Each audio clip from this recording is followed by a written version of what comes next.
Buenos días a todos. Vamos a dar comienzo a la sexta mesa de este 38 Congreso de la SEMPE, titulado Nutrición parenteral, una visión multidisciplinar.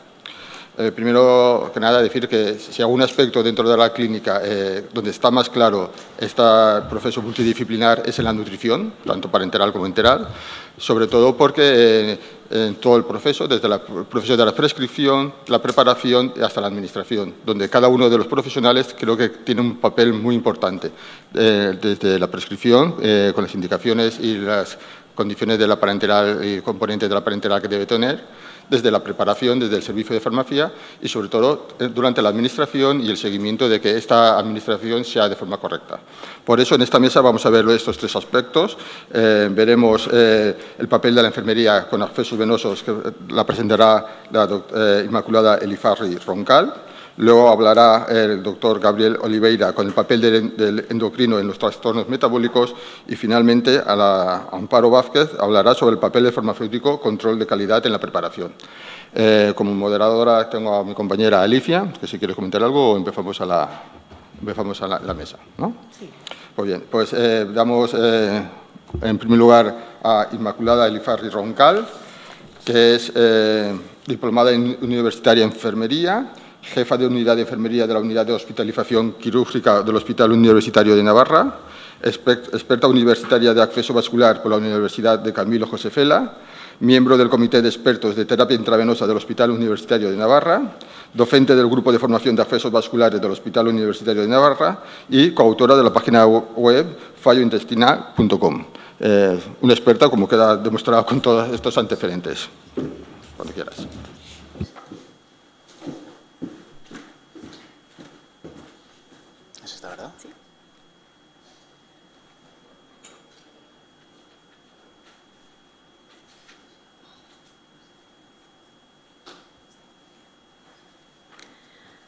Hola, buenos días a todos. Lo primero, agradecer al comité organizador que contase conmigo para realizar esta charla. La verdad que a mí me cuesta un poco porque es un foro muy diferente al que yo habitualmente suelo trabajar. Espero poder llegar a todos y que os guste la presentación. Siempre que un paciente se acerca a un hospital, a un centro sanitario, a unas urgencias, lo primero que se hace es un acceso vascular. ¿Para qué? Una analítica, para una prueba diagnóstica, un por si acaso. Pero realmente nos parece que es una técnica sin riesgos y que es una técnica fácil. Nuestro capital venoso es infinito. Muchas veces nos planteamos, ¿no?, las de la enfermería, ahora una analítica, pero no le dejes la vía, pero luego se la quitas, pero luego se la pones. Cada vez que hacemos una punción, sufren nuestras venas y cada vez punciones repetitivas nos llegan a deteriorar el capital venoso. Nos planteamos cuál es el acceso más adecuado de todos los que disponemos habitualmente. ¿En qué nos basamos para decidir cuál es el acceso que debemos utilizar? ¿Y tienen complicaciones? Tienen muchas complicaciones. Un acceso vascular fiable es fundamental para una atención segura y efectiva. La selección, la inserción y el manejo de los accesos vasculares por los profesionales sanitarios tiene importantes implicaciones para la persona, pero no solo la persona también, sino para su familia. Un niño, cuando accede por primera vez a pincharse, es un follón, se nos montan en las urgencias. Hay que sujetarlo, hay que convencerlo. ¿Realmente es necesario ese acceso venoso? Y no por ser una práctica habitual, está libre de que sea una medida agresiva y que sea una vulneración para la biología del paciente. Las preferencias de la persona a la hora de elegir un dispositivo de acceso vascular dependerán del diagnóstico y del tratamiento prescrito, las razones por las que lo precisan, su contexto asistencial, sus experiencias previas, así como las preferencias del paciente pueden ser diferentes de los profesionales y la voz del paciente la debemos escuchar. La valoración para seleccionar el dispositivo más adecuado en el momento del ingreso o al principio del tratamiento conduce a una mejora de los resultados centrados tanto en la persona como en el manejo coste-efectivo. Es nuestra labor analizar y decidir cuál es el acceso más adecuado y lo debemos hacer con una actitud activa, conforme llegan a nuestro centro sanitario. Tenemos un paciente que accede por la puerta de urgencias, por la hospitalización, por una consulta. ¿En qué nos basamos para poder decidir cuál es el acceso más adecuado para ese paciente? Pues lo primero, las características de aquellos fármacos que queremos administrar. ¿Qué osmolaridad tienen? ¿Qué pH? ¿Qué duración de ese tratamiento vamos a realizar? 1, 2, 5 días, prevemos una semana, se debe prever desde el inicio del ingreso. ¿De qué dispositivos, tanto periféricos y centrales, disponemos en el centro sanitario? Yo puedo querer utilizar un catéter, por mucho que yo sepa que mi centro sanitario no lo dispone. Por mucho que yo lo quiera, no lo voy a disponer de él. ¿Cuál es la competencia de los profesionales? No porque tengamos un acceso última generación, un Ferrari, si yo no sé conducir un coche eléctrico, pues me pueden dar las llaves, yo lo puedo arrancar, pero realmente tengo que saber lo que tengo entre manos. Y el papel de la enfermería no es el canalizar bien un dispositivo, soy perfecta, pincho a la primera, no. Nuestra principal labor es mantenerlo bien, que nos dure, que no haya complicaciones. Por eso es muy importante saber qué competencia tienen los profesionales con los que yo trabajo y cómo los puedo capacitar para que no haya complicaciones. Y la decisión del paciente. No olvidemos al paciente. Cuando tenemos necesidades de dispositivos para tratamientos de larga duración, dígase nutrición parenteral domiciliaria, la voz del paciente es muy importante y su realidad. ¿Qué concepto tiene? ¿Qué capacidad de autocuidado tiene el paciente que se lo va a llevar? ¿Qué capacidad tienen sus familiares? ¿Qué tiene niños pequeños? Nada. Bueno, pues todo ese tipo de cosas es uno de los aspectos que tenemos que tener en cuenta a la hora de la decisión del acceso que vamos a usar. Y no podemos esperar mucho tiempo a decidir cuál es ese acceso. Cada canalización destroza nuestras venas, acordaros. Dentro de los criterios de elección nos vamos a basar, y os voy a explicar un poquito el algoritmo con el que trabajamos nosotros en el hospital. Es el algoritmo decidido por la INS en el 2016, donde nos basamos en una osmolaridad de 900, un pH entre 5 y 9 y la duración del tratamiento. Veréis que hay otras sociedades, otras que valoran 600, 650. Bueno, pues con un buen control y manejo del acceso vascular podemos llegar a tener una vía periférica con una osmolaridad de 900. ¿Vale? A la hora del criterio de elección nos basamos en: tengo una osmolaridad de 900, es una sustancia no irritante, nuestro tratamiento va a durar menos de 20 días, me voy a un acceso venoso periférico. Si nuestra osmolaridad es mayor de 900, un pH irritante, catéter central. ¿Qué catéter central? Pues dependerá del tiempo que lo vaya a utilizar. Si es menor de 30 días, me iré a un catéter de corta duración, o una yugular, una subclavia, una femoral. Si es de larga duración, pues me tendré que ir a un catéter, pues un PIC de larga duración, un poliuretano, una silicona, un tunelizado o un totalmente implantado. ¿Vale? Os voy a hablar a continuación un poco de los catéteres. Periféricos tenemos el catéter corto, la línea media, y de los centrales, el no tunelizado, el acceso vascular implantado o el acceso central de inserción periférica, con sus diferentes materiales, ¿vale? Que nos va a dar un poco la durabilidad del catéter. El catéter venoso periférico corto, como hemos comentado antes, nos permite una osmolaridad de hasta 900 y un pH entre 6 y 7,5. Los extremos, 5 o 9, mantenerlo dentro. Una duración no superior a 7 o 10 días. ¿Vale? Nos requiere una palpación y nos permite una palpación del trayecto del catéter y nos permite ver el fin de ese catéter, que es muy importante a la hora de decidir qué quiero administrar. Alto riesgo de flebitis mecánica y química, sobre todo porque el acceso vascular periférico no lo hacemos casi siempre coguiado, más que cuando no podemos canalizarla, que lo hacemos entonces coguiado, y no podemos ver realmente qué tamaño de catéter nos ocupa la vena, ¿no? Si yo tengo una vena que me ocupa su catéter más de 1/3 de lo que digamos, del diámetro de la vena, el riesgo de flebitis mecánica aumenta muchísimo. Por eso también hay que ver un poco qué diámetro tengo, qué capacidad venosa tengo para poder insertarlo. Y luego los materiales que usamos habitualmente, pues es el vialón de poliuretano o el teflón. De normal ya casi todo es vialón de poliuretano. Es más biocompatible y más flexible, ¿vale? Nos baja un poco la incidencia de flebitis mecánica. Por otro lado tenemos el midline o línea media. Es un catéter que se inserta ecoguiado en la vena, en la parte superior del brazo, cuya duración no es superior a 30 días por el material del que está diseñado, ¿vale? Sí que alguna vez nos vamos a más días, según el capital venoso, ¿vale? Pero con un buen mantenimiento y cuidado del catéter. La longitud del catéter es de 6 a 20 centímetros y queda insertado en la vena axilar, ¿vale? ¿Qué nos pasa con este catéter? Que al tenerlo alojado en la vena axilar, la valoración de una flebitis química es más difícil, ¿vale? Por eso veréis que hay ciertos fármacos que no nos decidimos a utilizar una vía periférica midline, aunque sea más biocompatible, aunque sea más flexible, pero no tengo la capacidad de poder valorarlo pronto y evitar complicaciones importantes. Es inyección ecoguiada, nos permite mirar bien el diámetro de la vena y la osmolaridad, al igual que el catéter venoso periférico corto, ¿vale? Quiero que quede claro que la línea media es un catéter periférico a la hora de administrar sustancias, ¿vale? El dispositivo vascular pues, se debe canalizar en una vena accesible, a poder ser de la extremidad superior, ¿vale? Muchas veces nos encontramos venas en los pies, porque no hay otra forma de acceder. Las venas de las extremidades inferiores, el riesgo de trombo es muy alto y de complicaciones, ¿vale? Ahora mismo ya en los pacientes que ingresan con linfadenectomías axilares, ya estamos empezando a canalizar también esas venas, esos brazos, ¿vale? Antes que un pie, ¿vale? Es de criterio de elección, en segundo lugar, el acceso del brazo de la linfadenectomía frente al acceso periférico en las extremidades inferiores, ¿vale? Se usa para terapias de corta duración y, como hemos comentado antes, el material del vialón de poliuretano. Y, como siempre, elegir el catéter de menor calibre posible. Yo, cuando empecé a estudiar, el que canalizaba un 18 era el héroe y el que canalizaba un 24 era el falso, ¿no?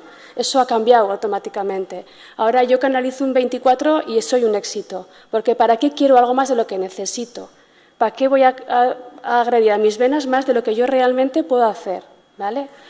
Entonces, como podéis ver en el cuadro de allí, en un catéter amarillo, un 24G, puedo administrar 800 mililitros en una hora. En una emergencia, ¿cuánto podemos administrar? Nos serviría para poder utilizarlo, ¿vale? No tenemos que ir a catéteres superiores. Sí que a veces que la viscosidad de los fármacos nos impiden esos calibres, pero vamos a ir a conocer lo que tenemos que administrar, ¿vale? Y luego tenemos unas diferentes escalas de valoración de venas periféricas, que muchas veces decimos, sí, por osmolaridad, por pH, por irritabilidad, puedo usar una vena periférica, pero ¿la tengo? ¿La puedo canalizar? ¿Soy Nobel? ¿Cuánto tiempo llevo canalizándolas? Bueno, pues nosotros seguimos un poco algoritmo, ¿no? Si tengo un grado 1, que tengo 4 o 5 venas palpables, bueno, pues sin problemas voy y la canalizo. En un grado 2 ya me lo empiezo a pensar. Ya no es la nueva que llega al servicio, ya le pido ayuda a mi compañera, solo tengo 2 venas, no me la quiero jugar, si la rompo, ¿qué hago? A partir del grado 3, pues vamos al ecógrafo, ¿vale? O a gente más experta. Nos gustaría tener un ecógrafo en cada unidad, no lo tenemos. La curva de aprendizaje de canalización con un ecógrafo es complicada y cuesta un poco el aprenderlo, ¿no? Pero bueno, ya a partir de un grado 3, un grado 4, nos sentamos seriamente antes de pinchar. Por mucho que nos digan, cógele la vía, bueno, vale, la cojo, pero déjame que te dé mi opinión, ¿no? La puedo coger, pero ¿con qué efectividad, no? Y luego es muy importante, como os he dicho, el cuidado y el mantenimiento de los catéteres. Para nosotros no es el éxito el que la va con el ecógrafo y la pincha a la primera. El éxito es que el catéter no tenga complicaciones, ¿no? Un control diario de ese punto de inserción, la visualización de ese punto de inserción utilizando el apósito adecuado para poder valorarlo, educar al paciente que en cuanto tenga dolor, que no se quite la vía como sea, ten cuidado, no te la arranques. Sí, te tienes que mover, tienes que deambular, pero acuérdate que cada vez que te pincho sufres. Entonces, que tengan cuidado con esos catéteres y que nos avisen cuando les duelen, ¿no? Y luego es muy importante los apósitos de sujeción, ¿no? La tendencia actual es al apósito de sujeción totalmente reforzado. Creo que tenemos que ir ahí todos de cabeza, ¿vale? Bueno, pues igual el centro no me lo compra, pero si lo justifico, la de vías que se evitan, que se salgan y la buena valoración que podemos tener, ¿no? Al final gasto menos, a pesar de que el centro parece que estoy comprando el Ferrari. Sí, compro el Ferrari, pero es que las complicaciones son mucho menores, ¿no? Y sí, sobre todo fijar y mantenerlos bien, que sea adaptable a cualquier superficie, que permita la inspección directa del punto, que mantenga la piel en buen estado y que sea estéril, ¿vale? A la hora de hablar de los cuidados intraluminales, pues evitar el reflujo no intencionado hacia la luz del catéter, ¿vale? También, pues lo mismo, hay sistemas de nutrilíneas o sistemas de suero que ya evitan el reflujo hacia la parte del sistema, pues es una ventaja. Tapones de conexión que nos permiten evitar ese reflujo, los tapones antirreflujo. Bueno, pues son todos beneficios que podemos aportarle a nuestros pacientes, pues la verdad que con la primera vez que lo utilicemos. Luego se requiere un cambio cada semana, pero la verdad que es más económico. No utilizar llaves de 3 vías, por favor. Esos pacientes que llegan de quirófano con 7 llaves de 3 vías y todo el mundo se las deja y les va paseando, se engancha con el palo gotero, con la cama, con la barra, por favor. No utilizar llaves de 3 vías, solo las estrictamente necesarias si no tengo catéteres que me permitan diferentes accesos por diferentes luces, ¿vale? Evitar las desconexiones innecesarias. No cambio el camisón, le desconecto y le conecto. No. Camisones abiertos, sistemas que nos permitan insertarlos por los camisones por los brazos. Todo ese tipo de cosas tenemos que tender hacia ello. Y sobre todo cuando estamos hablando de nutrición parenteral. La nutrición parenteral no se puede desconectar así como así. La nutrición parenteral es una desconexión, requiere una desconexión estéril, limpia, continuamente, para sacar una analítica. Para cualquier desconexión que hagamos tiene que ser estéril. Estéril es mascarilla, es bata, es guantes, para que nuestro catéter no tenga complicaciones ni infecciones. Entonces, por favor, evitemos esas desconexiones innecesarias.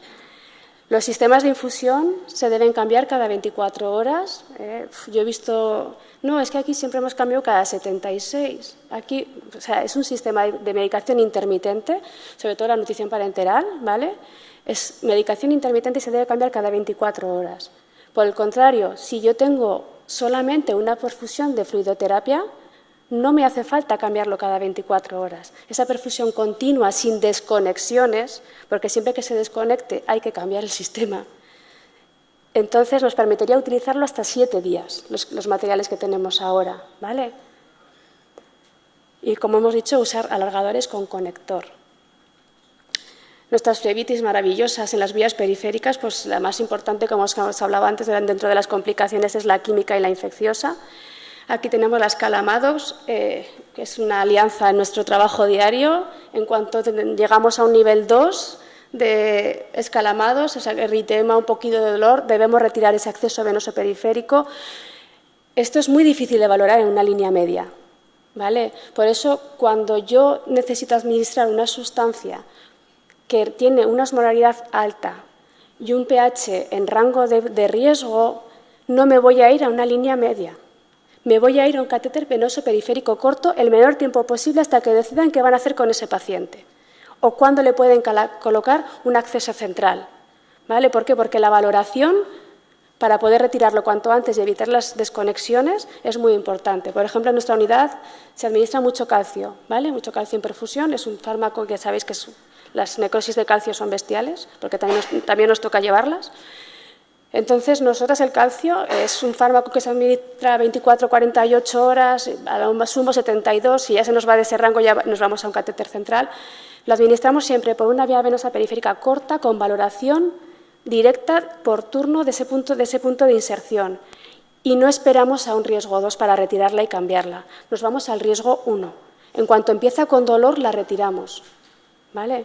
Es un estudio que hicimos en la unidad, pues se lo presentamos en la SINAP el año pasado, pues porque al final, en cuanto llegábamos al 2, enseguida la extravasación y la flebitis química estaba ahí y ya era más difícil de tratar.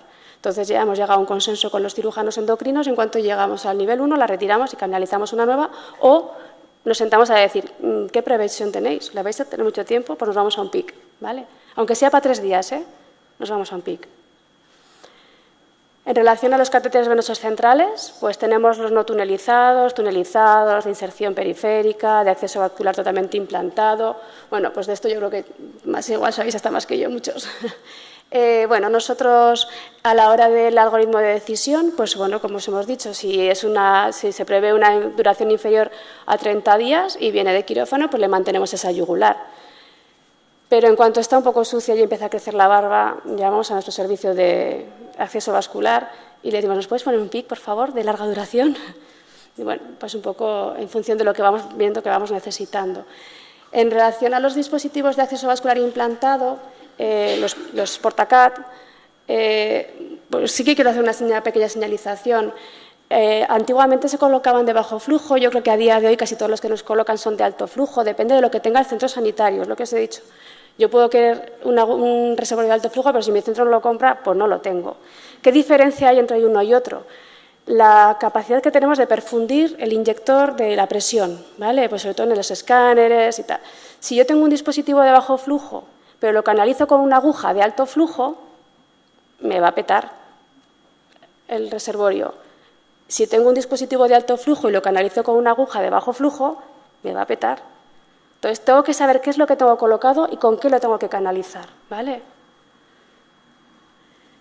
A la hora de las ventajas e inconvenientes, esto es una de las cosas que más explicamos a nuestros pacientes, ¿no? Muchas veces tenemos que elegir qué dispositivo, pues, qué ventajas tiene, qué inconvenientes. Esto se lo recalcamos no una vez, sino varias veces a la hora de decidir, ¿no?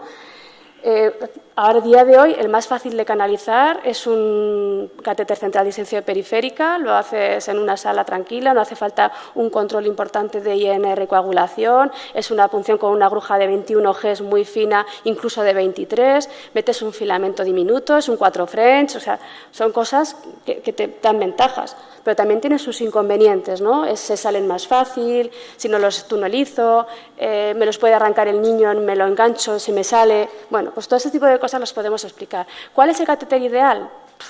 Pues no lo sé, ¿no? Nosotras pues cada vez canalizamos más PIC, pues por la facilidad que tenemos de canalizarlos, pero realmente yo no diría nunca cuál es el mejor o cuál es el peor. Pues vería qué cartera tengo en función de mi vida y decidiría, y luego de mi capital venoso, que muchas veces quiero querer algo que mi capital venoso no me lo permite, ¿vale? Y luego lo que os he dicho, mucho cuidado con confundir un PIC de larga duración, que son los 3 que tenemos allá, frente a un catéter de línea media. Es muy fácil confundirlos. Y esto es una cosa que insisto muchísimo en la unidad. Por favor, leer. En todos está identificado si es una línea media o si es un catéter central. Bueno, pues aquí los tenéis, se parecen muchísimo. La diferencia es dónde está insertada esa punta del catéter y qué material tiene. Son de alta presión, por ejemplo, los que manejamos todos nosotros, pero la verdad que son muy fáciles de confundir. Y mucha gente no lo ve y no sabe muy bien lo que tiene entre manos, ¿no? También nos puede pasar con catéteres centrales de inserción central, yugular, una subclavia, que la punta de inserción no está en el sitio que debe estar. Ese catéter no lo podríamos considerar como central, sería una línea media. Si yo tengo un catéter yugular insertado en el tercio superior de la vena cava, no es una vía central, es una vía periférica. ¿Por qué? Porque el pH y la osmolaridad y el riesgo de complicaciones aumentan muchísimo. Tendría que plantearme el recambiar esa punta de catéter. La punta de catéter, el sitio ideal que estés en la vena cava superior o en la unión de la vena cava con el atrio de la aurícula. Perdón. Ese es el sitio ideal en el que tiene que estar nuestro catéter. Mirad la tasa de complicaciones que tenemos, cómo aumenta esa tasa de complicaciones. Si yo lo tengo en el tercio superior de la vena cava y administro sustancias que no son adecuadas para el sitio donde lo tengo colocado, el riesgo de trombosis y disfunción del catéter lo tenemos casi en un 45%, frente a un 1,5% en su sitio ideal, tanto de disfunción como de riesgo de complicaciones. Es muy importante que esté el catéter en su sitio para lo que lo quiero administrar. Eso no quiere decir que yo lo tenga que cambiar. Si yo tengo un catéter que por lo que sea se ha quedado en el tercio superior de vena cava, tengo que saber pues que igual me tengo que ir a una osmolaridad o a una nutrición parenteral menor de 900. Igual no es completa. Y si la quiero completa, tengo que recambiar ese catéter. ¿Vale? Esto es muy importante. Y además luego la disfunción del catéter es altísima y el riesgo de complicaciones con una disfunción, el catéter que no funciona, aumenta muchísimo. La manera de valorarlo lo podemos ver o con una radiografía de tórax, que yo creo que es la más común, la que todos usáis, pero nosotros nos hemos ido un poco más allá. Bueno, como podéis ver, nosotras siempre tenemos de referencia la carina, pues 2 dedos por debajo de carina, es el sitio ideal. A veces esas placas no se ven tan monas como estas, pero bueno, que sepáis que más o menos así. Y que los echamos atrás. Nosotros si necesitamos un catéter venoso central y vemos una placa donde el catéter no está en su sitio, somos las propias enfermeras quienes avisamos a los facultativos y les decimos, oye, este catéter no lo puedo usar para lo que necesitáis. ¿Vais a cambiar lo que tenéis que prescribir o lo admitís que lo usamos? Admitimos el riesgo, ¿no? Ver un poco. Y nosotras lo que hacemos es la colocación de la punta con electrodo intracavitario, ¿vale? Cuando colocamos un catéter de vía central, cuando llega a su sitio ideal, se altera el electro, ¿vale? La onda P se pone igual de alta que el complejo QR, ¿vale? Entonces, cuando yo llego a ese punto, sé que está en su sitio. Esto me permite dejarlo colocado en su sitio, y el riesgo de complicaciones baja muchísimo. Desde que hemos empezado con esta técnica, las complicaciones han bajado en picado, porque está en su sitio, ¿vale? Entonces, es el método de elección que usamos nosotros habitualmente. Los cuidados de las vías centrales, pues lo mismo, tengo que valorar el punto de inserción, apósitos transparentes, que se vea el punto de inserción. Si el anciano se va a arrancar el catéter, pues ya le pone un dispositivo de sujeción que sea el adecuado, pero que veamos ese punto de inserción. Es por donde más empiezan las infecciones y por donde más podemos empezar, ¿no? Usar siempre, por favor, jeringas de 10, no menores de 10. El riesgo de rotura del catéter es altísimo. La jeringa es más pequeña, más presión podemos hacer. Es verdad, nos van de maravilla, un Segurín lo cargas, va rápido, pero por favor, jeringas de 10. Los lavados y los cuidados, las técnicas push-stop-push, el sellado y la presión positiva. El fibrilín está desestimado ya. Usamos suero salino para salinizar con una buena técnica de presión positiva y un buen clampaje del catéter. Y luego unos buenos conectores y tapones claves. Esto es un catéter que retiramos la semana pasada en la unidad. La paciente comenzó con dolor después de que una enfermera apoteósica no podía lavarlo bien y coge una jeringa de 2. Empezó con dolor, la paciente un dolor raro en la parte superior de aquí, como 6 centímetros estaba insertado y estaba roto, lo habíamos roto. Se rompen, ¿vale? Nosotros al sacarlo nos dimos cuenta de que estaba roto. No es la primera vez que pasa, llevamos muchos años con catéteres y no es la primera vez que nos ha pasado, pero nos pasó el otro día. Traigo la foto porque dije, qué llamativo, ¿no? Bueno, pues es una pena, pasa, pero que el cuidado y el mantenimiento es súper importante. Los conectores Luer-Lock pues son conectores de seguridad, de presión positiva, presión negativa. Bueno, esto hay un mundo en el mercado. Lo único importante es que sean transparentes, que veamos cómo están y que se laven bien antes de utilizar. No se deja el catéter y conecto la jeringa, se lavan y se desinfectan antes de utilizarlos. Los dispositivos de sujeción, lo mismo, pues tenemos diferentes dispositivos. Pues este último, por ejemplo, el Securacat, es un dispositivo que se coloca al inicio del catéter, cuando lo tenemos insertado, y ese catéter nos permite que no se mueva. Los apósitos, ya hemos hablado de ellos. Los antisépticos de desinfección, lo mismo. Usarlos con criterio, cuando estén abiertos, que estén etiquetados, ¿vale? Y las complicaciones, pues la infección es una de las más comunes que podemos tener entre todos, ¿vale? Muy importante la prevención y el cuidado del catéter para evitar la infección. A la hora de valorar la infección, muy importante los hemocultivos, que se saquen bien esos hemocultivos para saber si es del catéter o no es del catéter. Siempre primero de periférica, luego de central y sacarlos con técnica estéril, ¿vale? El algoritmo de una bacteriemia asociada con catéter que quiero mantener, un paciente lo tengo con fiebre, catéter de larga duración, pues entonces una sospecha de infección, suspender, canalizar la periférica. Yo creo que todo esto estáis más formados que yo todos vosotros. Cómo trabajamos, el algoritmo con el que decidimos en el momento cero, microbiología nos da los resultados, empezamos 48 horas con tratamiento, a las 48 horas lo retiramos, bueno, pues todo ese tipo de complicaciones. El sellado con taurolidina, que lo usamos cuando ya llevamos más de 2 septicemias por bacteriemia relacionada con catéter. Se realiza un sellado semanal de ese catéter con taurolidina, desechando ese sellado del catéter porque tenemos una heparina muy alta, ¿vale? La dosis y el citrato, de concentración de citrato. Las obstrucciones, si yo tengo un catéter que se obstruye, ¿qué tengo que hacer si es parcial o total? Bueno, pues lo primero que tengo que hacer es revisar la longitud externa del catéter. Si yo tengo un catéter PIC y se me ha modificado la longitud externa, igual no está en su sitio. Entonces, igual se me ha estropeado porque no está en su sitio. Si está en su sitio, una placa de toras, que está bien porque migran los catéteres, tienen vida propia. Te los encuentras de repente en la oreja, de repente han migrado al otro lado, esos catéteres. Bueno, pues, y si está bien colocado y está en su sitio, pues procederemos a desobstruirlo, ¿vale? La trombosis, no retirar los catéteres que han hecho trombosis. Se trata 3 días de tratamiento y luego, si no es necesario, se retira y si es necesario, se mantiene, ¿vale? Se sigue utilizando y al paciente ya lo tienes que anticoagular igual. Haya tenido, lo retires o no lo retires, la anticoagulación tiene que seguir con el paciente, ¿vale? Y luego, bueno, un pequeño esquema os quería enseñar de nuestro proyecto de nutrición parenteral domiciliaria de los pacientes, ¿vale? Cuando tenemos que formar a nuestros pacientes, lo primero que hacemos es valorar sus características. En la unidad de hospitalización se hace una reunión para decir cuáles son los criterios de formación, a quién se le va a formar, en qué horario. qué unidad le va a seguir al alta y establecemos el programa formativo, que aproximadamente lo establecemos en 14 días, ¿vale? Ese programa formativo, pues como veis, lo distribuimos en 2 semanas. La primera semana tienen mucha ilusión. Tienen los oídos así, la segunda están muy cansados. Entonces, la primera semana les ametrallamos a información, ¿no? Decimos, bueno, pues venga, conexión, zona de trabajo, campo estéril, me pongo los guantes, me lavo las manos, te enseño longitud externa, longitud interna, el manejo de la bomba de perfusión. Y la segunda semana ya nos vamos a los antisépticos, la técnica de limpieza, los cuidados de la luz, bueno, pues todo ese tipo de cosas, la conexión y desconexión, porque ya la primera semana ya han hecho la conexión. Con una buena conexión, ya la segunda semana la desconexión la hacen mucho más fácil, ¿vale?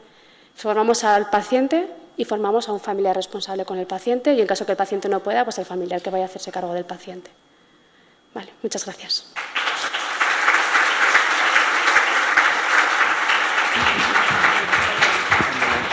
Inma, muchísimas gracias por tu ponencia. Ha sido muy completa, ilustrativa y súper interesante. Bueno, ahora vamos a continuar con el papel del endocrinólogo en los trastornos metabólicos. Lo va a defender el doctor Gabriel Olveira. No necesita mucha presentación, pero bueno, es el jefe de endocrinología y nutrición del Hospital Regional Universitario de Málaga. Además, es profesor titular de Medicina y coordinador del Grupo de Investigación del Instituto de Investigación Biomédica de Málaga. Y, bueno, su manual es conocido por todos. Yo creo que es el libro que más he consultado y que más machacado tengo de toda mi vida. Y mira que leo bastante. Y, además, es un investigador, pues, bueno, brillante e infinito, ¿no? Como esa mar que tanto le gusta surcar su barquito. Adelante. Bueno, muchísimas gracias por la invitación a la SEMPE, a vosotros por la presentación. Y yo voy a hablar de varios temas relacionados con las complicaciones metabólicas, sobre todo de diabetes e hiperglucemia, y después 4 pinceladas muy cortitas sobre hipertrigliceridemia, realimentación e hiponatremia. Bueno, sabéis que la diabetes es muy prevalente, entre el 20 y el 30% de todas las personas que están ahora mismo en vuestros hospitales tienen diabetes. Si estamos en mayores de 65 años, supera claramente el 30%, y si nos vamos a algunas plantas como cardiología, pues más del 50%. ¿Qué pasa en nutrición parenteral? ¿Son los mismos números?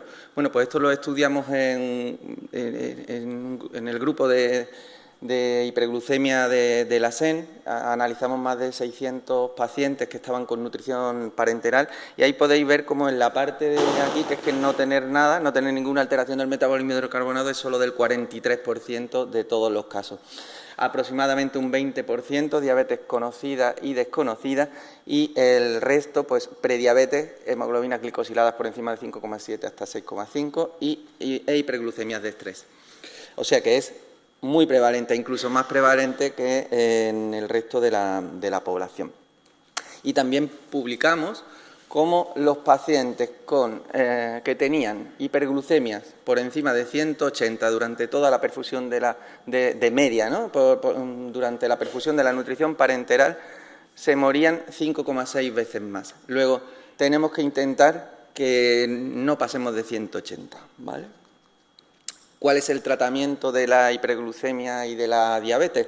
Bueno, pues aquí sí nos dice la ADA, como ponía el título de la charla, ¿cuál es el papel del endocrino? Pues nosotros nos encanta la diabetes y nos encanta la nutrición, pues vamos juntos y vamos por la planta, no somos como Mr. Hyde, que un día eres endocrino y otro día eres nutriólogo. No, nosotros somos endocrino y nutrición y nos encantan las parenterales y pues, como dice la ADA, pues llama al equipo de soporte nutricional, al equipo de diabetes, y en la mayoría de los hospitales es el endocrino. Lógicamente, antes de tratar tenemos que prevenir. Entonces, a toda persona que inicia una nutrición parenteral hay que dejarle glucemias capilares. Y recordar también lo de medir la hemoglobina glicosilada. Si es una persona en la que encontramos que hay una hiperglucemia que no conocíamos, por favor, pues pedir una hemoglobina glicosilada, porque al alta va a ser muy probable que tendremos que ajustar el tratamiento. ¿Qué hay de los sistemas de monitorización continua o monitorización flash? Pues hay muy poquito, En nutrición parenteral hay algunos casos report, no mucho más.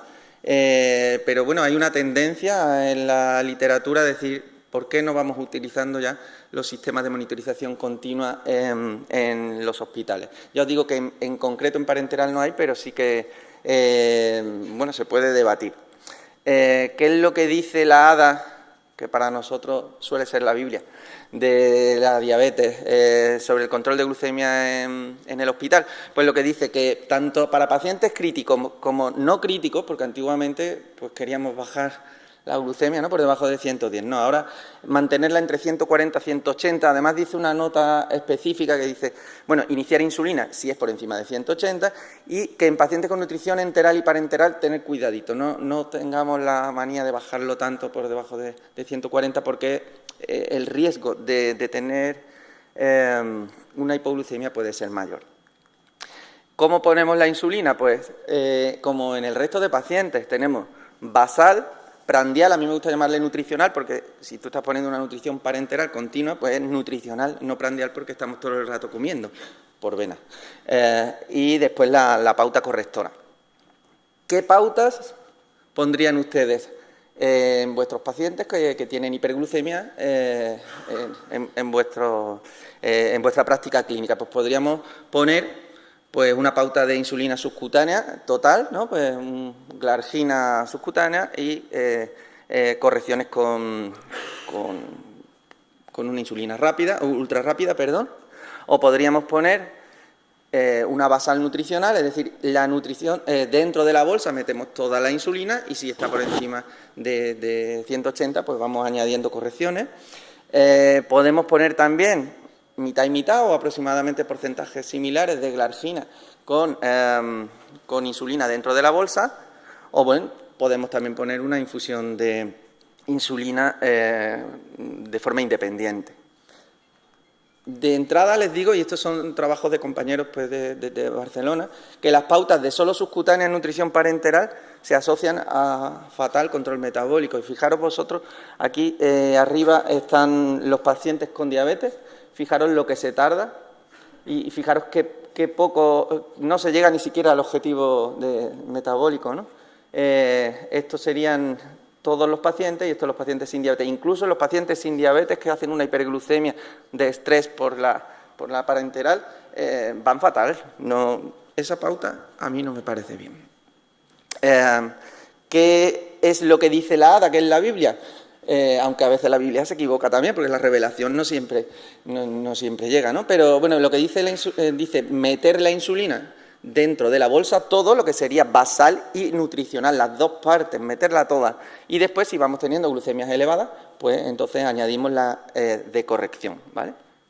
Y lo dice en concreto. Particularmente, si tú... Hombre, si tenía ya diabetes, pues seguramente le empecemos con insulina desde el principio, pero si no sabías que tenía diabetes y tiene una hiperglucemia, hombre, si has utilizado subcutáneas más de 20 unidades, dice iniciar una unidad de insulina regular por cada 10 gramos de hidratos de carbono y sí que te dice que claramente es la mejor vía para prevenir hipoglucemia, porque tú estás metiendo la insulina por vena, si paras la parenteral, paras la infusión y por tanto tienes menos riesgo de hipoglucemia. Y después una notita que, bueno, que cuando dice, si quieres saber más, y te pone 2 artículos y uno de ellos es el nuestro, así que me pongo muy orgulloso que la ADA nos cite. Bueno, ¿qué otra cosa habíamos estudiado? Pues que en este grupo de diabetes y nutrición parenteral de la SEN, pues habíamos valorado cuáles eran las glucemias de los pacientes y si necesitaban insulina. Y aquí podéis ver que en el 71%, claro, somos endocrinos, somos un poquito de poner insulina, ¿no? Pues en el 71% se ponía insulina. Pero sí, quiero que veáis que la gran mayoría se ponía solo subcutánea y con correcciones, porque la gran mayoría eran personas sin diabetes, no necesitaban una gran dosis de insulina. Después, en los que necesitaban insulina ya no subcutánea con glargina, si no estoy hablando solo correcciones, ¿vale? El resto se usaba insulina dentro de la bolsa de nutrición parenteral y solo un 8% insulina en perfusión. Ya digo que la mayoría de estos eran sin trastorno del metabolismo del carbonato, prediabetes o hiperglucemia de estrés irregulares en escala. Pero aquí sí que os puedo, para que lo entendáis mejor, fijaros, si lo vemos, unidades por 10 gramos de hidratos de carbono durante la nutrición parenteral, los que tienen hiperglucemias de estrés o riesgo de diabetes necesitaron una unidad por cada 10 gramos de hidratos de carbono, de media.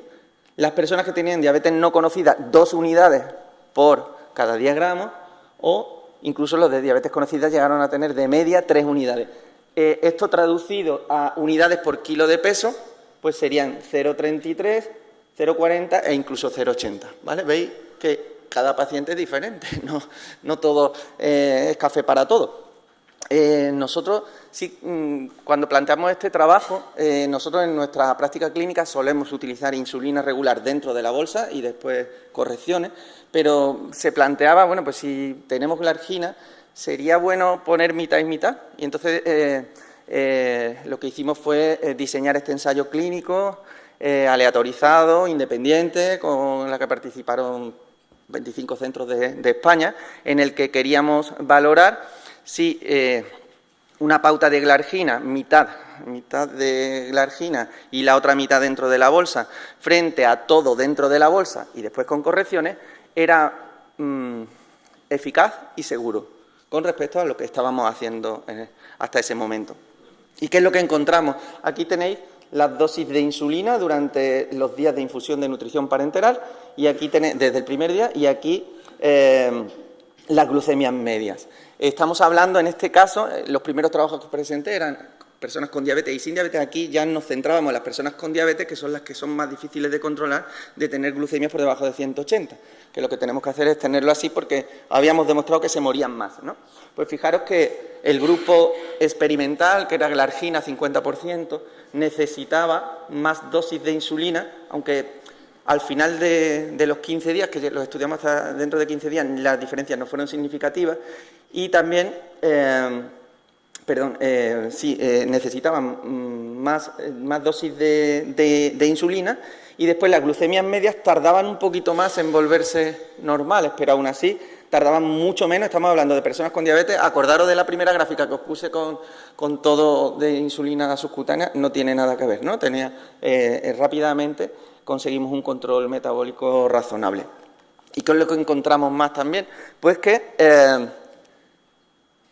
había más hipoglucemias en el grupo glargina. Claro, porque si ponemos solo insulina dentro de la bolsa, cuando se para la bolsa hay algún problema, hay una flebitis, hay un problema, se para la infusión. Sin embargo, la glargina no se para. Y como se iba a ir subiendo las dosis, así que teníamos más hipoglucemias de forma significativa, ¿vale? Y por 100 días también. Pero la diferencia a favor de la glargina es que teníamos, cuando quitábamos la parenteral, el control glucémico se alcanzaba antes. En los 2 primeros días de parar la parenteral, el control glucémico era mejor. ¿Y qué pasó con las hipoglucemias? Pues realmente no tuvimos muchas, pero los factores principales que se asociaron a esta hipoglucemia fueron aleatorizar al grupo de glargina, tener mucha variabilidad glucémica, ser pacientes que llevaban mucho tiempo con la parenteral, porque claro, se hacían más cambios, y sobre todo pacientes que ya tenían enfermedad renal asociada a la diabetes. No solo insuficiencia renal, incluso con microalbuminuria ya. Entonces, tener cuidado con los pacientes con diabetes de larga evolución y que tengan ya nefropatía diabética. ¿Cuál es la propuesta que yo hago? Pues sería esta, ¿no? Diabetes no conocida y glucemias por encima de 180, y ya que le tenemos que poner insulina, pues iniciar con una unidad por cada 10 unidades de gramos de glucosa dentro de la parenteral. Va a ser bastante seguro, vamos a tener muy pocas hipoglucemias y vamos a controlar metabólicamente a los pacientes. Si es una diabetes ya conocida sin insulinoterapia, pues iniciar entre 1 y 2, eso ya va a ser, pues según práctica clínica, vamos a ver el paciente que esté más o menos estresado, una pancreatitis le tendrás que poner más, un paciente con postquirúrgico a lo mejor menos, y después y diabetes conocida con insulinoterapia, pues empezar ya directamente a partir de 1,5 o entre 0,2 y 0,5. Nosotros en nuestro protocolo empezábamos 0,2, 0,5 y eso es que hay pacientes que tienen diabetes pero están súper obesos, pues a lo mejor no tienes que empezar, si al hacer por kilo de peso a veces te pasan, ¿no? Pues empezamos con menos. Y lo que sí nosotros hemos aprendido del estudio INSUPAR, que aunque nosotros le vamos a poner la nutricional, la prandial dentro de la bolsa, Valorar asociar glargina cuando sabemos que le vamos a quitar la parenteral, un día o dos antes ponerle una pequeñita dosis de glargina que nos va a ayudar a la transición de forma, y lo estamos haciendo ya, y después mantener pequeñas dosis siempre, eso sí, en tipo 1, que nunca se os olvide poner glargina, o una lenta, ¿no? Porque si no, sí que vamos a tener problemas y riesgos de cetoacidosis. 4 pinceladas de hipertrigliceridemia. Si veis esta gráfica, yo aquí lo que os quiero destacar, bueno, todos son grupos españoles, que la verdad que los españoles publicamos mucho en nutrición y es bonito verlo, ¿no? Son grupos, dependiendo del punto de corte que pongamos, vamos a definir la hipertrigliceridemia, ¿no? Si decimos aquí mayor a 200 en 101 pacientes, pues el 30%, pero... o aquí, mayor de 260, el 26% en 260 pacientes. Aquí, como los criterios de inclusión eran diferentes, que era que apareciera después de no haber aparecido, pues fue muy bajo, o nosotros en el grupo de la SEN, pues pusimos el punto de corte mayor de 500 y solo era el 3,3%.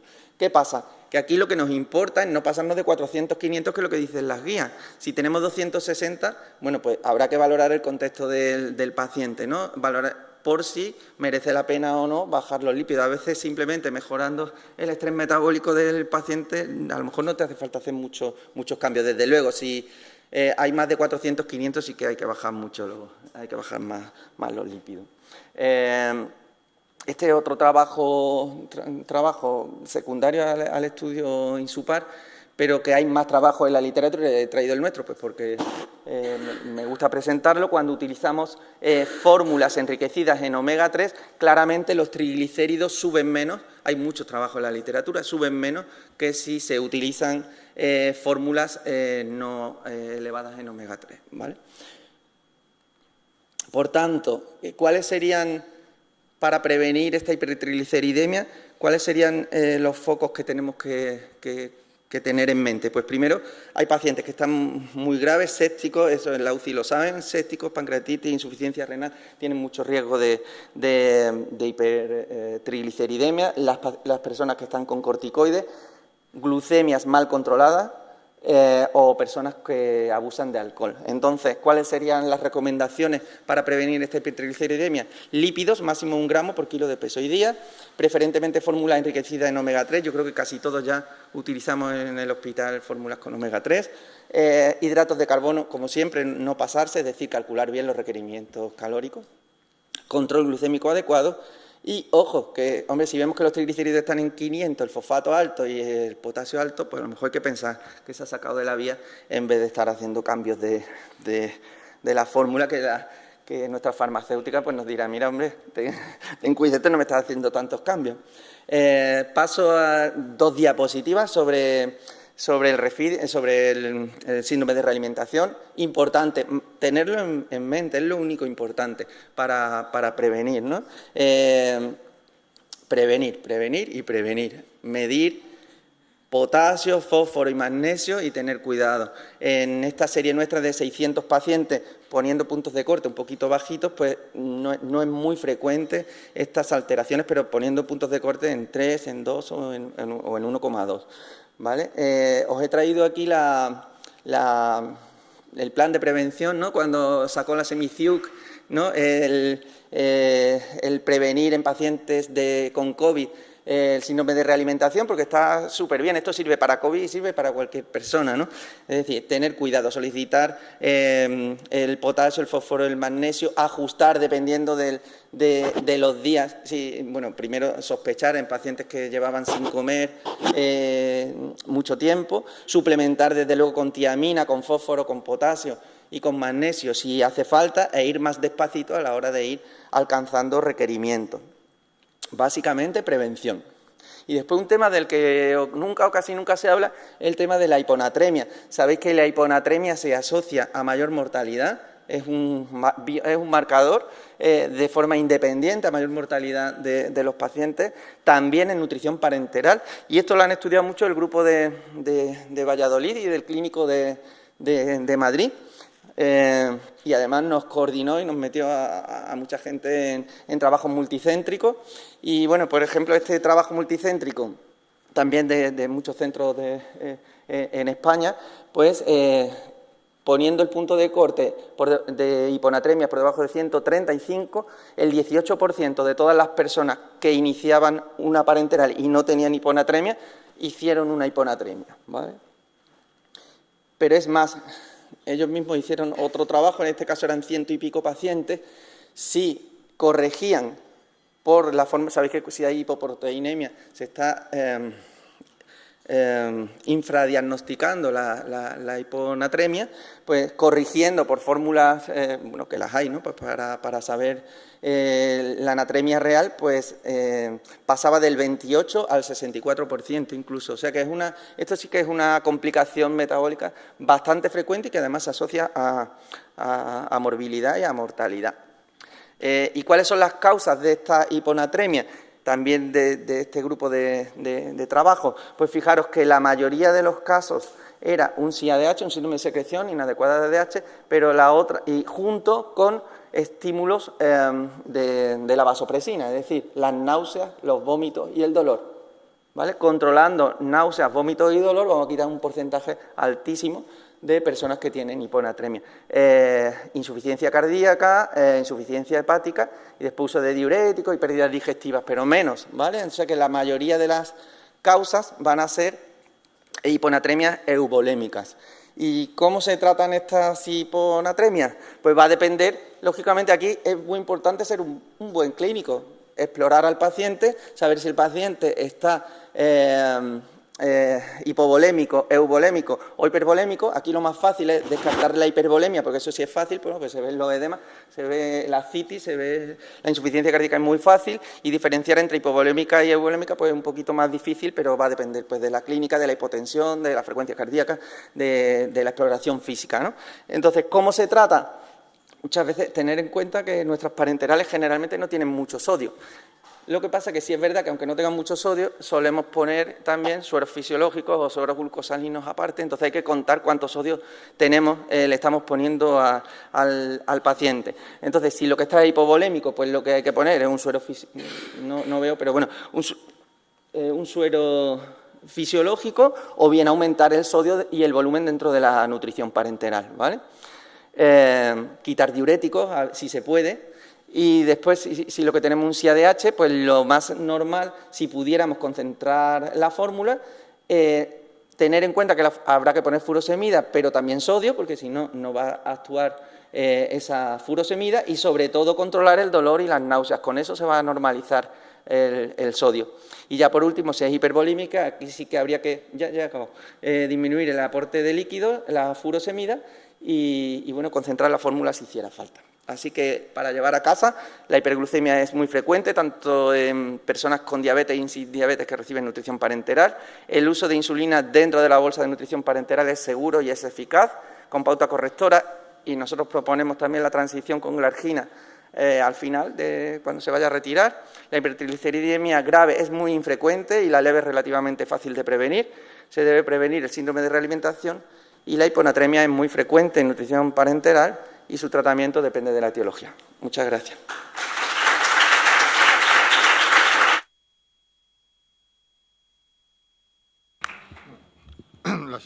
La siguiente charla la va a dar Amparo Vázquez Polo, es farmacéutica del Hospital La Fe de Valencia, lleva toda su vida profesional encargada en la preparación, elaboración y bueno, la unidad de nutrición parenteral del hospital. Tiene máster en nutrición y dietoterapia de la Universidad de Valencia y es miembro del grupo de nutrición de la Sociedad Española de Farmacia Hospitalaria y de la SEMPE. Cuando quieras. Gracias. Bueno, pues muchas gracias a todos. Lo primero que dar las gracias al Congreso por haberme invitado, a los ponentes y a los moderadores por su presentación, ¿no? Esto es una oportunidad que tenemos, bueno, los farmacéuticos para darnos a conocer en los hospitales, porque la verdad es que a lo mejor somos un poco los desconocidos. Tenemos una parte importante en la nutrición parenteral, una parte en la elaboración, también en la clínica, pero bueno, yo me voy a centrar en lo que es elaboración. Bueno, mis contenidos van a ser los siguientes, ¿no? Voy a hablar de seguridad un poco, ¿no? Porque hablar de calidad es hablar de seguridad, y luego ya me centraré en lo que será el programa de calidad. Bien, la nutrición parenteral. Pues la nutrición parenteral es un preparado, medicamento pues muy complejo. Si miras la bibliografía, pues hay hasta 50 componentes, con lo cual, ¿esto qué quiere decir? Pues muchas aditivaciones, con lo cual tenemos riesgos de errores por olvidos, por problemas de esterilidad, por problemas de compatibilidad, con lo cual hay que ir con mucho cuidado. Estos componentes pues pueden interaccionar unos con los otros, como por ejemplo el calcio con el fósforo y dar precipitado de fosfato cálcico, o pueden producirse alteraciones a nivel de rotura de la emulsión. Tenemos problemas con las vitaminas, la estabilidad, etcétera. Luego la esterilidad, es verdad, en la preparación, pero no olvidemos también la administración.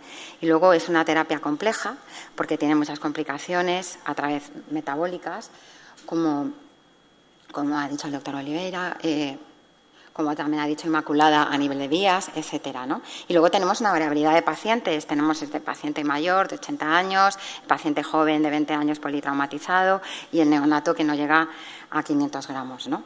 Y tenemos un equipo multidisciplinar que, bueno, es una gozada porque, como ha dicho antes Francis, pues el proceso nutricional intervienen muchos compañeros, muchas profesionales, pero también, bueno, puede complicar el asunto.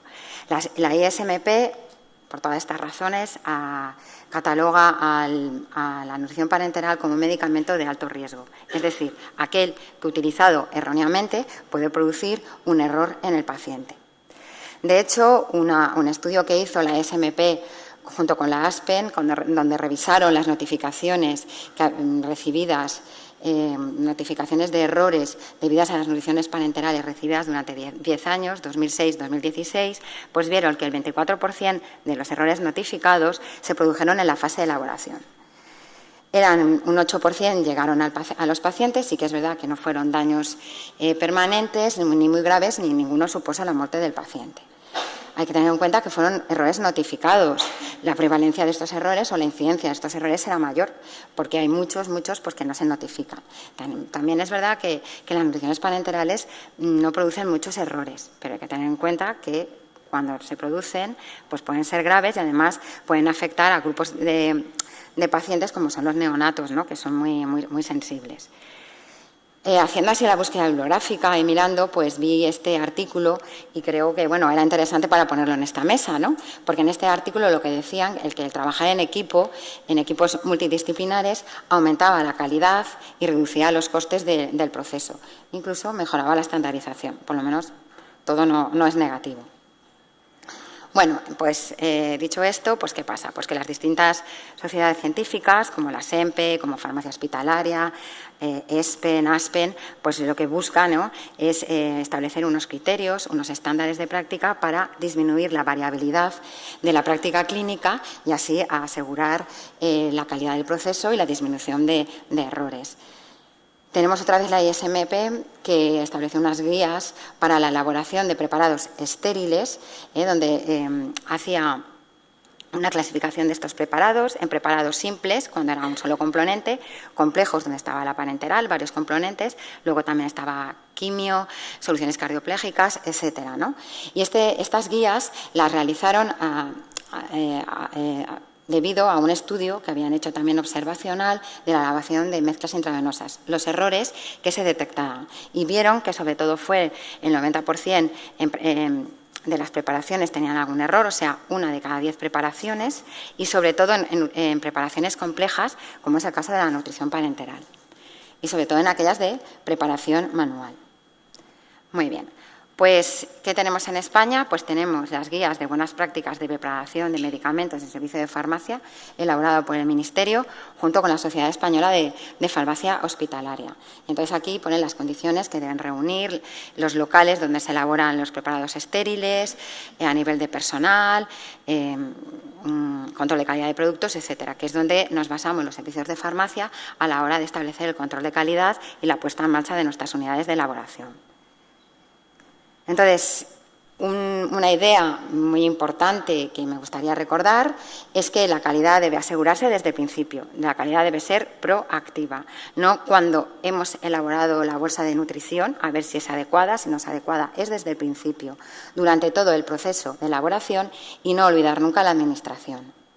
Hay que conocer muy bien los procesos para poder actuar. Además, no olvidemos que la nutrición parenteral es un preparado estéril, que no va a lote, se hace uno para un paciente, es extemporáneo, se realiza para un paciente que tiene unas necesidades determinadas hoy y se administra hoy, posiblemente dentro de 1 hora. Con lo cual, tenemos que tener una acción proactiva y de prevención. Muy bien, ¿y cuál es el papel del farmacéutico? Aquí vengo a resumirlo, pero básicamente pues es garantizar la seguridad, la eficacia y la calidad de la nutrición parenteral. Bien, aquí he puesto los procesos. El proceso de soporte nutricional, tanto enteral como parenteral, está formado por varios subprocesos y quería incidir que, bajo mi punto de vista, la transcripción también entra en lo que es el proceso de elaboración. Y digo esto porque en otros trabajos consultados se ha visto que el 39% de los errores se produjeron en la transcripción, ¿no? En el paso de la orden médica a la transcripción en el programa informático que va a llevar a la hoja de elaboración de las parenterales, ¿no? Con lo cual, por eso, siempre digo lo mismo, ojo con los procesos y con esta prevención. Ya en farmacia tenemos la llegada de la orden médica, que puede ser en papel, que puede ser a nivel informático y puede ser, que sería lo deseable, dentro de lo que sería un programa informático que contemplara la prescripción electrónica, pero que creo que poco a poco se va implantando, pero que no es lo más frecuente. Luego elaboramos la hoja de elaboración, la etiqueta, se produce la elaboración, el acondicionamiento, dispensación y registro. Vuelvo a decir, para mí todo esto es elaboración, porque, por ejemplo, en mi hospital la mayoría de los errores los encontramos en la fase de dispensación. Si elaboramos fenomenal la parenteral con una calidad exquisita y tal, pero no llega al paciente en el momento adecuado porque el paciente no está en REA, el paciente está ya en sala y a ese paciente no se le puede poner la parenteral y no come hoy o no merienda, pues no puede ser, ¿no? Y lo mismo si llega a un paciente equivocado. Muy bien, entonces, el programa de calidad debería constar de dos procesos, el proceso terapéutico y el proceso técnico. Y luego también un inciso que quiero hacer, que hemos comentado antes Francis y yo, que bueno, cada uno pone el programa de calidad y sus controles según su situación, porque los servicios de farmacia pues no somos empresas farmacéuticas, que no tenemos una tecnología puntera, que no tenemos personal, que no tenemos medios. Pues yo la verdad es que pertenezco a un hospital, Hospital La Fe, donde me siento muy afortunada de tener unas salas blancas y de tener personal que se encarga exclusivamente de la elaboración, pero muchos compañeros pues se encargan de la nutrición, se encargan de la quimio y se encargan de hacer pues muchísimas cosas. Entonces lo que se trata es de buscar el programa de calidad adecuado, ¿no?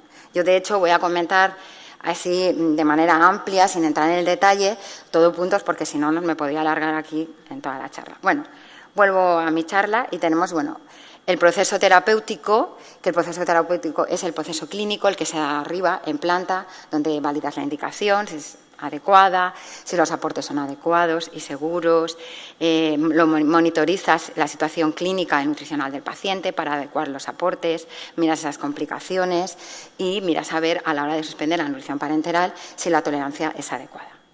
Y ya entrando en lo que sí, que es mi charla, es el proceso técnico. Bueno, yo he puesto estos 4 puntos, pero seguro que hay muchos más y si queréis luego los podemos comentar. Estarían los equipos, las instalaciones. Aquí tendríamos la zona de elaboración, las neveras, los sistemas de transporte, etcétera, los recursos informáticos, los recursos humanos y la unidad de nutrientes. Entonces, primer punto, la zona de elaboración, el área de preparación, salas blancas.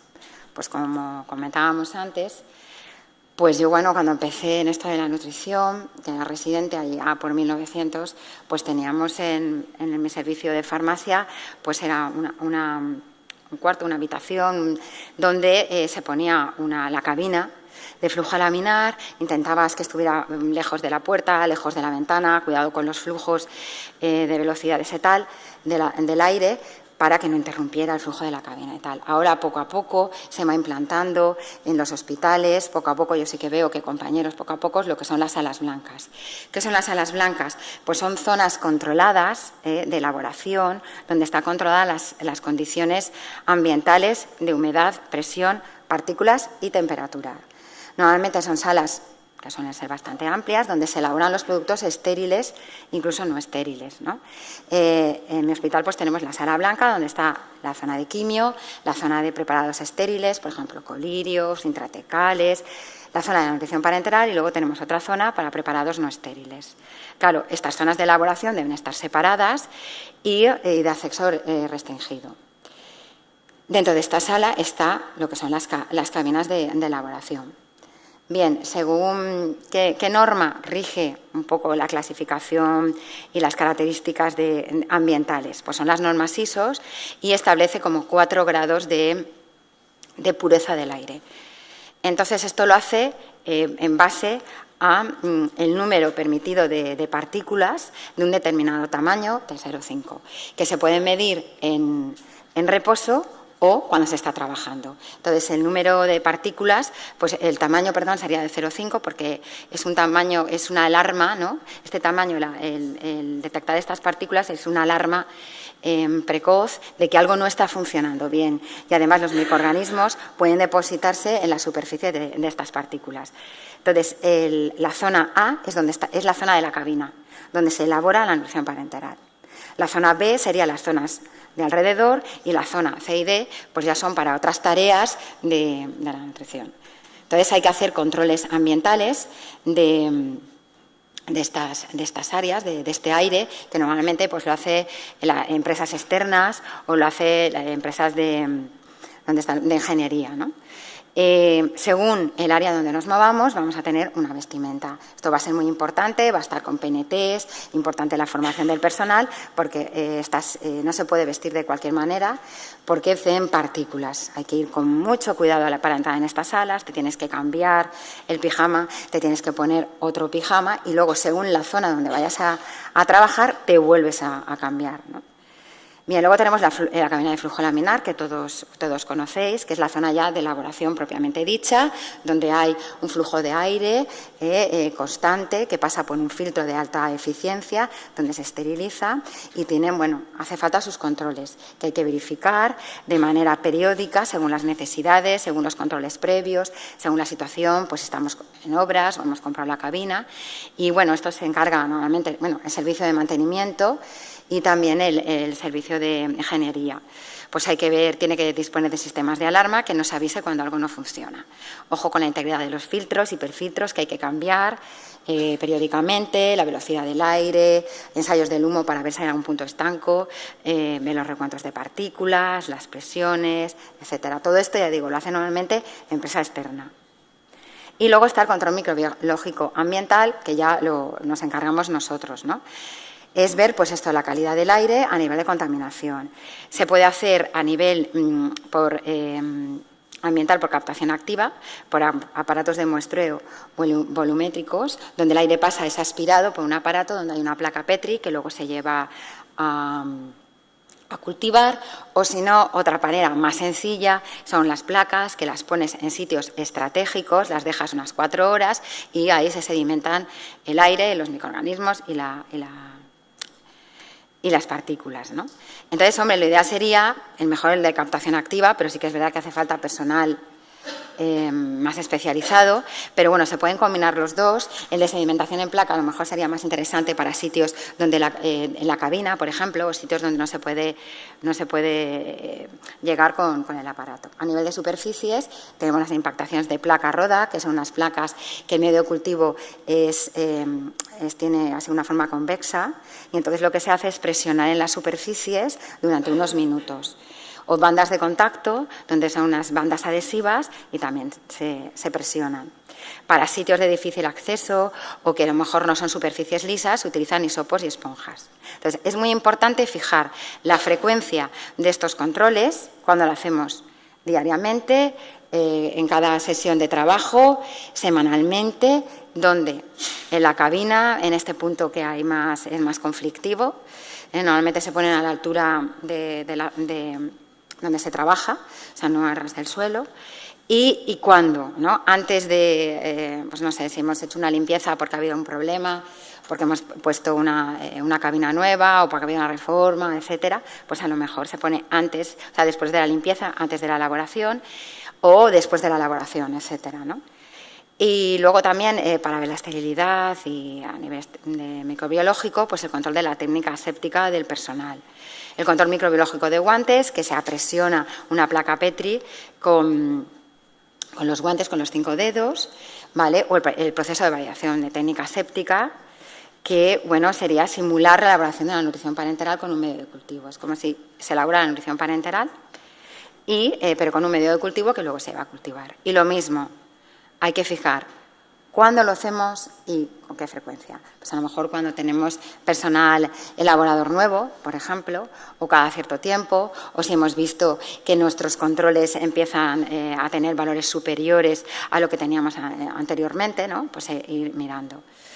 Aquí luego tenemos, pues bueno, unos valores de referencia que son importantes. Sobre todo hay que ver tendencias, hay que ver, según nuestros resultados, ver cómo vamos evolucionando, porque a lo mejor, o sea, no hay que llegar a puntos de contaminación, sino que ver que algo está fallando, que a lo mejor simplemente es la instalación del aire acondicionado, o a lo mejor es la cabina que bueno, ha tenido algún tipo de problema, una cabina nueva, o que hay que cambiarle el filtro, aún no ha sonado la alarma, pues bueno, etcétera. Bien, el personal elaborador es muy importante la formación en todos los aspectos, desde el manejo de las bombas, desde el manejo de cabinas, importante la limpieza, importante la vestimenta, bueno, la formación, ojo con la aditivación, ojo con el proceso aséptico a la hora de aditivar, en la nutrición parenteral es muy importante el orden en que se aditivan los componentes por problemas de estabilidad y etcétera, ¿no? Y bueno, los sistemas informáticos. Aquí sí que podríamos hacer una mañana porque seguro que tendríamos un coloquio y un debate muy interesante porque no existen sistemas informáticos así que todos tengan lo mismo. Pues tenemos que buscar los que tengan sistemas de alerta, los que nos permitan pues, control de pesada, que nos permitan el código de barras, la trazabilidad. La verdad es que nos facilita mucho la labor a la hora de la rapidez, a la hora de ayuda para los cálculos, hace los cálculos, selecciona los nutrientes y luego lo ideal sería tener un sistema informático conectado con otros sistemas informáticos del hospital que fuera como una especie de cuadro de mandos, ¿no? Que pudiéramos ver el control de las temperaturas de las neveras, el control a nivel de micro de los resultados, de la elaboración, que estuviera también conectado, ya no con la admisión, sino con las bombas de administración, ¿no? Tener como un cuadro de mando general, pero bueno, poco a poco. Esto, bueno, para quien no está familiarizado, pues son las alertas que nos dan los programas informáticos, ¿no? Que nos vienen a decir que no se puede hacer la parenteral porque hay mucha cantidad de calcio-fósforo o porque se puede desestabilizar los lípidos, etcétera. Luego las materias primas. Las materias primas, esto es un apartado que nosotros hemos introducido en el hospital a raíz de un error que tuvimos, que sí que llegó a los pacientes, además a nenes, pero que bueno, no produjo ningún daño. Además, no se enteran, bueno, el caso fue porque, bueno, no sé si vosotros, muchos de vosotros, los que no sois farmacéuticos, no sabéis lo que es las preparaciones elaboradas por terceros. En los servicios de farmacia está la práctica habitual de subcontratar a laboratorios, no a laboratorios de la industria, farmacéuticos, no a la industria, sino a laboratorios, la formulación y la preparación de preparados estériles y no estériles, por estas causas, ¿no? Por desabastecimiento, como nos pasó a nosotros, había desabastecimiento del sulmetín y entonces, pedimos que nos elaboraran ampollas de sulfato magnésico, ¿no? A veces por falta de infraestructura, en hospitales más pequeños, pues a veces se preparan las nutriciones parenterales de catering por fuera, o productos de consumo ocasional, también lo hacemos nosotros cuando tenemos aminoácidos parenterales para niñitos, para neonatos que tienen problemas metabólicos, ¿vale? Y además también lo hacemos para facilitar la elaboración en nuestras bombas automatizadas, pues en lugar de tener viales pequeñitos, hacemos envases, pues pedimos envases de 50, pues por ejemplo, de acetato potásico, ¿no? Entonces, en nuestro caso, pues lo que nos pasó, haciendo el control calidad bioquímico de la nutrición parenteral, pues vimos que el magnesio estaba por debajo de lo que pensábamos, ¿no? Pensamos, ostras, nuestra bomba automatizada funciona mal, ¿cómo puede ser? Y entonces se nos ocurrió hacer pues ir a mirar, ¿no?, a lo que sería la materia prima. Y entonces vimos que había habido una confusión. Nosotros pedimos el sulfato magnésico de una determinada manera, pero, o sea, en forma de magnesio, pero ellos lo entendieron como sulfato magnésico. Y entonces, bueno, tal. ¿Por qué digo esto? Porque a raíz de eso cogimos este trabajo que ha hecho el grupo de farmacotecnia de la SEF, que está muy, muy bien. Le hicimos unos pequeños ajustes y es una especie de checklist para ver estas materias primas o estos productos si cumplen todo lo establecido. Total, es una tontería, porque en nuestro caso, si nosotros hubiéramos visto en la ficha de elaboración del laboratorio, hubiéramos visto que ellos estaban hablando del sulfato magnésico, sal, y no del magnesio. Bueno, importancia del producto acabado. Ojo, cuando llegamos al producto acabado ya no estamos en la fase de prevenir. Ya está, el mal ya está hecho, ¿no? Entonces, claro, ¿qué ocurre? Que si hacemos esto no nos podemos esperar al resultado. Porque le queremos la nutrición ya, y posiblemente llegamos tarde ya porque son las 3 y tenemos que hacerlo, ¿no? Entonces, bueno, estos son los distintos controles que hay. El control visual, pues control de partículas, rotura de emulsión, etiquetado, volumen y tal. Bueno, el control de partículas, pues bueno, no todas las partículas se ven. Que no veamos partículas no quiere decir que no haya. Luego están los lípidos y las vitaminas que no dejan ver, y luego también depende de la agudeza visual del personal elaborador, ¿no? Importante, por ejemplo, que esto también nos ha pasado, errores con los envases, que dicen, bueno, total, no pasa nada, las bolsas, pues no, pues hay que llevar una bolsa fotoprotectora para evitar la peroxidación de los lípidos, y en el caso de los niños, que nosotros, por desgracia, elaboramos los lípidos separados de la nutrición parenteral, tiene que ser con jeringas opacas. Producto coagado, control gravimétrico. Esto también está muy bien, no siempre se puede hacer, necesitas un programa informático donde pongas las densidades, necesitas una balanza electrónica, y entonces así, de esta manera, obtienes el peso real, y por el programa informático, teniendo en cuenta las densidades y los volúmenes, el teórico. Esto viene muy bien, sobre todo para nutriciones parenterales que se hacen con volúmenes fijos, en plan de con jeringas, ¿no?, que es el caso de los nenes, los neonatos, porque ahí sabes el volumen fijo. Pero, ¿qué problemas tienes? Que tú sabes que te has desviado una cantidad según el volumen, 3 o 5% del volumen total, pero no de cada componente, ¿vale? Lo comentábamos antes, el acetato que me haya confundido y hayamos puesto más acetato potásico que acetato sódico, esto no lo va a ver. Las densidades son muy parecidas. Y tampoco sirve, pues por ejemplo, para las nutriciones parenterales de adultos, donde es envases totales, ¿no?, que coges la glucosa al 30 y pones toda la glucosa, 500, porque hay un exceso siempre en los envases de elaboración. Otro control que es muy interesante es el control físico-químico. La ASPEN, de hecho, lo aconseja debido a los errores que se han notificado en exceso y defecto del aporte de glucosa, sobre todo en neonatos. Nosotros tuvimos también un error hace muchísimos años que llegó también a un neonato por confundir. Entonces utilizábamos glucosa, utilizábamos tipos de glucosa 70 y glucosa al 20, invertimos. La glucosa al 20, o sea, la cantidad de glucosa del 20 se cogió al 70, que era mayor el volumen, y al revés. O sea, pero sí que es verdad que ponerlo a la práctica, lo digo por experiencia, es complicado, depende del laboratorio, depende de muchas cosas. Luego está la osmolaridad. A mí la glucosa pues nunca me sale bien. Hay que volver a repetirlo, etcétera. Aquí, por ejemplo, he puesto este trabajo de unos compañeros que la verdad es que lo organizaron muy bien, tenían incluso resultados en el mismo día, a las pocas horas, porque lo hacían con el laboratorio de urgencias. Y luego el producto acabado, es decir, el doble chequeo, ver la materia prima que entra, los envases que entran, las jeringas que utilizamos, los restos, lo que nos sobra, que esté todo de acuerdo con la comprobación de las hojas de elaboración. Claro, para eso doble chequeo. Sería ideal tener el sistema de código de barras. Eso sería ideal, porque la verdad, si tienes que hacer 20 o 25 parenterales, hacer el doble chequeo de todos los envases, de las jeringas y de los restos, pues la verdad es que es complicado. El producto acabado, lo mismo, la esterilidad. Eso lo tenemos a la semana.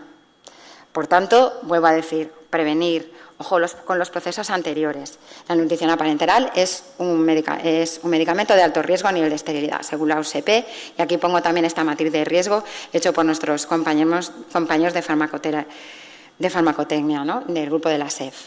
Muy bien, entonces los controles tenemos la inoculación directa en el medio de cultivo y la filtración. Se filtra la nutrición parenteral por un filtro que es el que se lleva a cultivar. Y aquí, pues bueno, lo mismo. ¿Cuántos hacemos? Según el lote. Entonces, si yo solamente hago 2 parenterales, y si hago 10, y si hago 20, ¿cuántos hacemos? ¿Y qué volumen cojo? Porque si cojo mucho volumen, pues tener mucha osmolaridad y resulta que no va a crecer nada nuevo en el cultivo.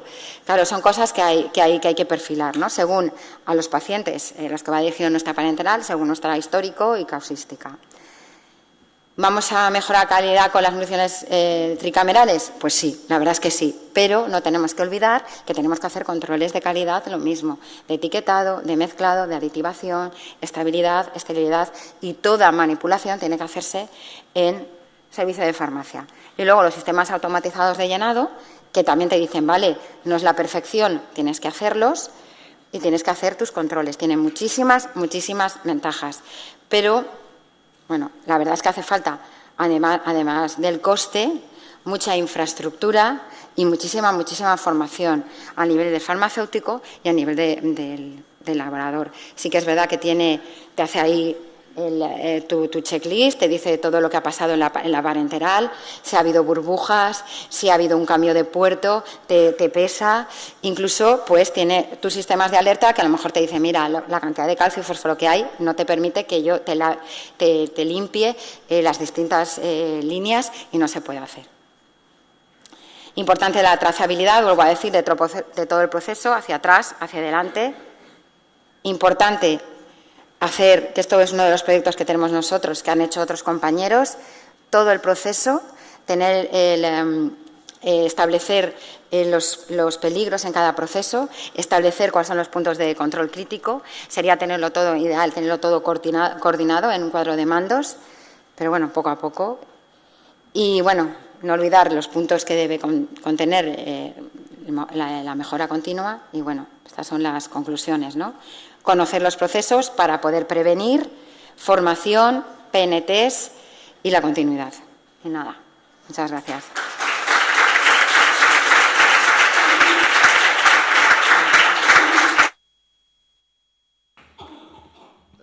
Pasamos, si queréis, a la fase de preguntas. Si tenéis alguna pregunta para alguno de los ponentes.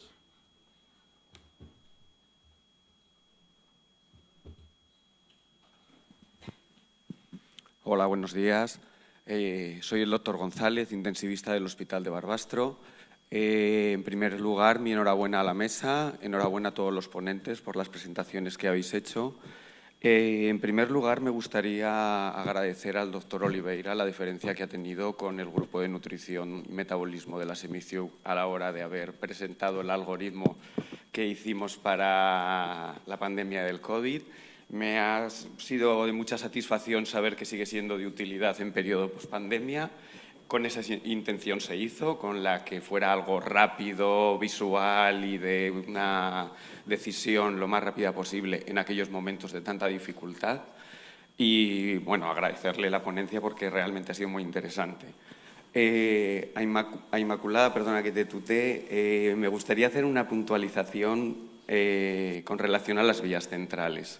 En mi hospital, la unidad de cuidados intensivos, excepto las vías que vienen de quirófano, ponemos todas las vías centrales, ¿vale?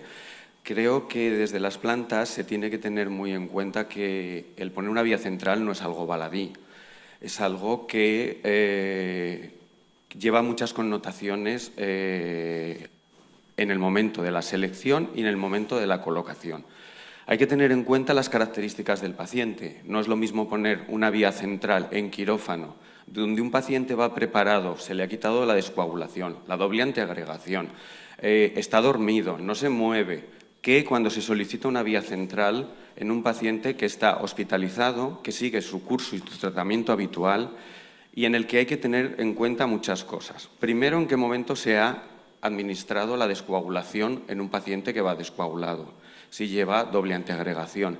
Necesitamos saber una analítica para saber el número de plaquetas y la coagulación que tiene, para ver el acceso que vamos a colocar. Es verdad que cada vez es más sencillo porque tenemos monitorización por ecografía y el riesgo de complicaciones son menores. Pero también hay que tener en cuenta el tipo de paciente que nos lleva. Hay pacientes que son agitados, que si hay que plantearse poner una sedación para ponerle una vía central es un riesgo. Nosotros muchas veces no tenemos contacto con las familias, ¿vale? El poner una vía central es una técnica que necesita un consentimiento informado que se tiene que solicitar en la planta, ¿vale? Porque nosotros no solemos tener acceso si podemos al paciente se lo pedimos, pero si es un paciente con una demencia o con cualquier otra cosa y necesita la vía central, entonces, pues bueno, hay que cuidar las vías centrales, pero también hay que tener en cuenta que hay que saber qué medicaciones hay que poner en esas vías centrales y no pensar, como ha quedado mal colocada, vamos a decir que nos pongan otra. Porque realmente colocar una vía central fuera de quirófano conlleva unos riesgos añadidos que hay que tenerlos en cuenta al momento de ponerlas. Simplemente esto. Pero la presentación me ha parecido fenomenal, ¿eh? Muchas gracias. Bueno, nosotros las vías centrales se colocan donde se puede. Quiero decir, en la UCI cuando tocan la UCI, en quirófano cuando tocan quirófano y en hospitalización, pues gracias a Dios tenemos un servicio que se creó hace 5 años de unidad de terapia intravenosa, que tienen su sala para poder colocar los catéteres. Nosotros no decimos no se administra o se retira o se cambia, sino que cuando ya el paciente baja de una UCI, que nos pasa en mi unidad muy a menudo, cuando llega a la unidad y ya el paciente está estable, decidimos si el dispositivo que lleva nos va a garantizar el cuidado durante todo el tiempo que vayamos a necesitar. Entendemos las circunstancias en las que esos pacientes son canalizados, igual que los pacientes que están en la urgencia, en la observación, en la coronaria. Esos pacientes, el catéter que llevan es el catéter que llevan, y suerte que lo llevan. Eso lo valoramos muchísimo. Pero sí que nos planteamos el recambio cuando ya el paciente está estable, según lo que vayamos a administrar. También desde el servicio de farmacia, con el comité multidisciplinar que tenemos un catálogo de medicaciones donde nos dicen osmolaridad, pH, de cada fármaco que vamos a administrar. Incluso nos sale en la hoja de prescripción y de administración a enfermería en el programa enfermero. Nos pone no vía central, vía periférica, sí, línea media, ¿no? Nos dan esa facilidad. Entonces, nuestro punto de vista y nuestra formación no solamente es en el acceso de UCI, sino en el acceso también diario de ese paciente. No es lo mismo una barba en un paciente con una yugular, que lo tengo que levantar, caminar, que me queda una fascitis necrotizante, una gangrena de Fournier, que me quedan 45 o 50 días de ingreso. En ese momento valoro qué es lo que tengo que hacer frente a un paciente que en 2 o 3 días se va a retirar el acceso venoso. No se le retira, pero sí que nos planteamos y les decimos, avisamos a los servicios médicos, oye, cuidado con esa punta que nos puede dar problemas en este momento. O lo han suturado a la barba, o no lleva un dispositivo de fijación que pues, nos va a dar un riesgo de infección en ese punto de inserción, ¿no? Es una cosa de las que más cuidamos, de las que más valoramos, más que todo porque vía bien canalizada, el porcentaje de trabajo enfermero podemos dedicarlo a otras cosas. Es una garantía de cuidado para el paciente, para muchas cosas. Gracias. ¿Alguna pregunta?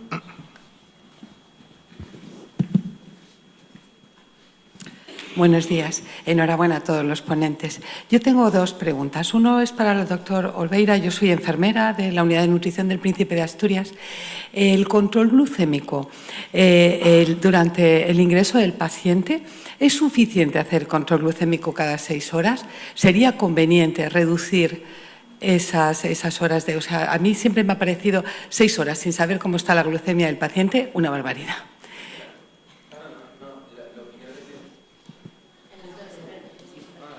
Perdón. Lógicamente, bueno, nosotros en nuestro hospital lo ponemos cada 8 horas porque Y me da miedo. Porque le ponemos rápida, ¿no? Entonces la rápida dura 8 horas. Pero si los controles glucémicos están normales, solo dejamos uno diario, ¿vale? Pero siempre uno diario mínimo. ¿Es lo que me pregunta? Sí, Si lo mantenemos por el tiempo eternamente, no. Claro, no, hay pacientes que no, se mantienen al principio totalmente... sí.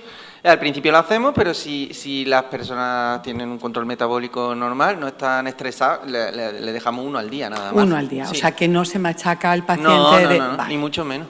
Perfecto. Y luego también tenía para Inmaculada, la formación del paciente con parenteral domiciliaria, has puesto 14 días de entrenamiento. A mí lo del adiestramiento es que me suena muy canino, pero adiestramiento.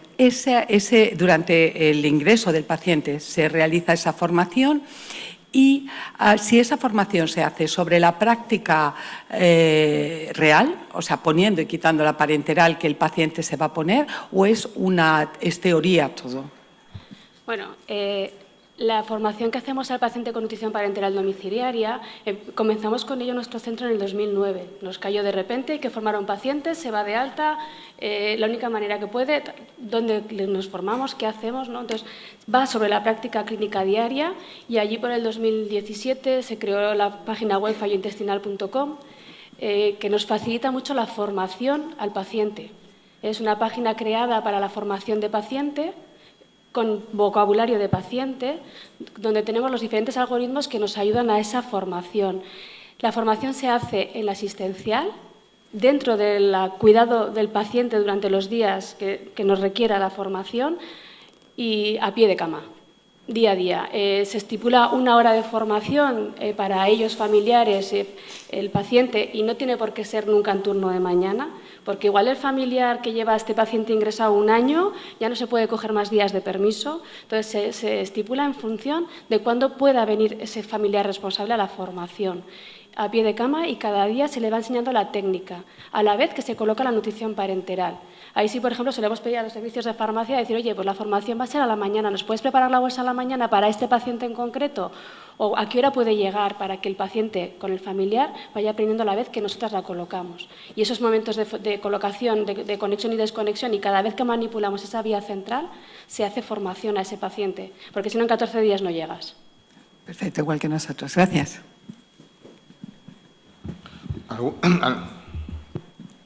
Bueno, lo primero, enhorabuena por la mesa, que tendría preguntas para todos, pero bueno, voy a preguntarle al doctor Olveira. La parenteral domiciliaria se suele hacer una rampa a la hora de desconectar la parenteral para evitar hipoglucemia, pero en el hospital, por lo menos nosotros, no lo solemos hacer.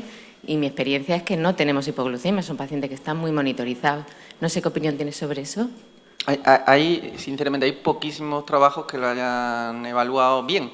Entonces, bueno, nosotros sí, si se quita bruscamente, todavía las guías dicen que pongamos un glucosado al 10% un tiempo, y es lo que estamos haciendo, ¿vale? Pero es verdad que si tú estás hablando en personas con diabetes, con insulina y tal, no, o en general. Es que las últimas guías de Sí. parenteral domiciliaria sí que te lo especifican. Sí. Y claro, mi experiencia es que en el hospital Hay lo muy quitamos, poca el paciente está hipoglucemia. comiendo. Pero sí y es no verdad se que hace como nada. claro, bueno, si el paciente está comiendo es que no hay ningún problema. Bueno, ¿vale? pero Pero del yo estoy hablando domiciliario del está problema de que hay comiendo. una flebitis que se quita la vía de golpe, entonces en ese caso sí merecería la pena poner el glucosado, ¿sabes?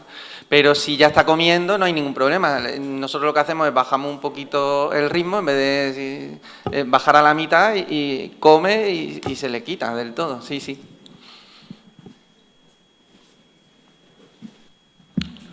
¿Alguna pregunta más? Pues nada, volver a dar las gracias a los ponentes por su excelente exposición y a todos vosotros por vuestra presencia, y muchas gracias a todos.